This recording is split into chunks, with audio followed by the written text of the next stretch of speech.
bisa dijawab itu. Negeri ini didesain atas basis kemajemukan. Karena itu dalilnya adalah karena kita majemuk, maka diperlukan persatuan. Ontologi dari bangsa ini adalah kemajemukan. Solusinya adalah persatuan. Sekarang dibalik. Demi persatuan tidak boleh ada kemajemukan. Itu yang diucapkan tiap hari. Karena nggak ada oposisi. Padahal sebetulnya politik yang bersih datang dari teman yang jujur. Datang dari musuh yang jujur, bukan dari teman penjilat. Di sana isinya penjilat. Jadi kalau kita bikin kontras, KIB dideklarasikan atas dasar tadi kata Habil tadi, atas niat luhur untuk menghasilkan perubahan. KIB atas niat luhur. KIB yang di sini, KIB yang di istana itu atas niat luhur.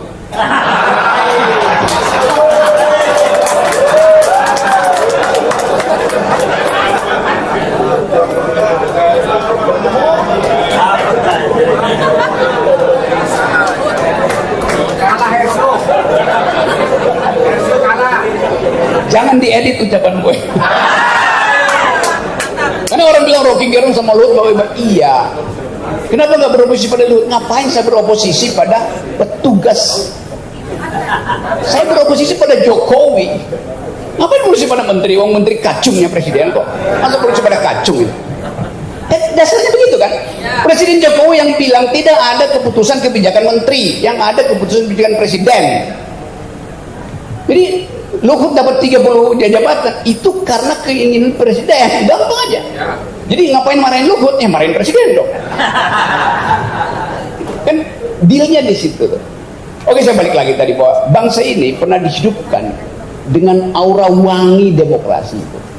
Orang bertengkar di konstituante pakai buku, nggak pakai komik. Kita tahu. Pada pemimpin-pemimpin kita di awal itu, mereka yang mungkin gak lulus SMA tuh, tetapi dia tune in dengan global ideas. Semua pemberitaan dari dunia di awal abad 20 mereka paham apa yang terjadi di Eropa, bagaimana nasi mulai merambat melalui sistem demokrasi, melalui sistem hukum. Jadi jangan dianggap bahwa otoritarianisme itu datang karena pemimpinnya bengis, bukan. Karena rakyat terpukau dengan retorik itu.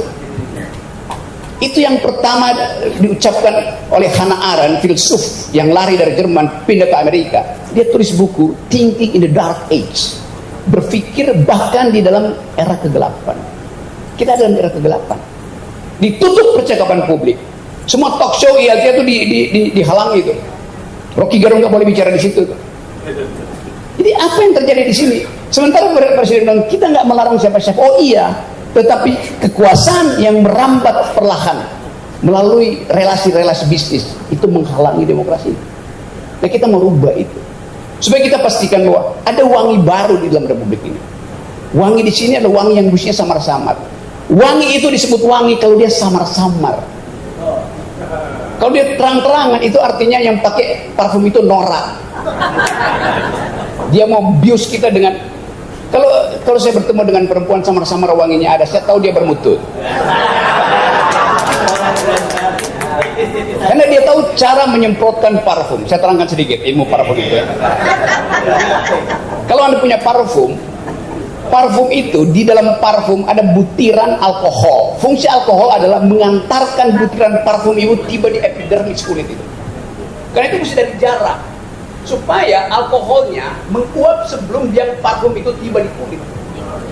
Kalau alkohol tiba di kulit, terbakar kulit itu, maka baunya bau singit. Saya bisa perempuan yang berdekatan dengan parfumnya mewah betul, tapi saya tahu Anda salah pakai.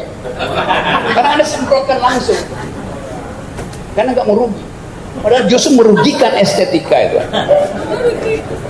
Saya paham parfum, sama seperti paham korupsi. Jadi teman-teman, saya ulangi tadi, kita lagi ada di dalam upaya untuk menghirup kembali wangi demokrasi yang udah dies menurut para peneliti asing. Jadi kita hidupkan harapan bahwa Anies ada parfum demokrasi yang masih samar-samar, tapi justru dalam kesamar-samaran itu dia menarik perhatian para pemilihnya. Jadi sekali lagi, ini forum untuk kita pastikan bahwa kekuasaan sudah sedang berakhir.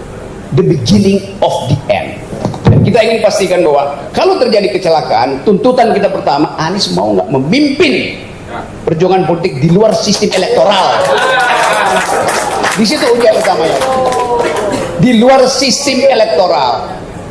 Jadi kalau orang bilang politics is the art of the possible. Seni tentang yang mungkin. Kalau yang mungkin dihalangi, rubah prinsipnya. Politics is the art of attacking the impossible. Melawan yang tidak mungkin. Itu dasarnya kita berpikir. Jadi sekali lagi, keinginan kita adalah menghasilkan kembali Indonesia yang berpikir. Menemukan kembali harkat kita sebagai warga negara di dalam kebebasan. Satu quotation yang bagus dibuat oleh Albert Camus, seorang pejuang demokrasi dari Aljazair. Dia bilang begini, freedom is not a gift from a state or a leader, but a possession to be won every day by the effort of it and the union of all. Kebebasan itu bukan hadiah dari kepala negara atau seorang pemimpin, tapi hak yang harus diperjuangkan setiap hari dengan kehendak bersama dan dengan kemampuan bersama. Itu dasarnya. Jadi kita berkumpul di sini untuk merayakan tibanya kemerdekaan, tibanya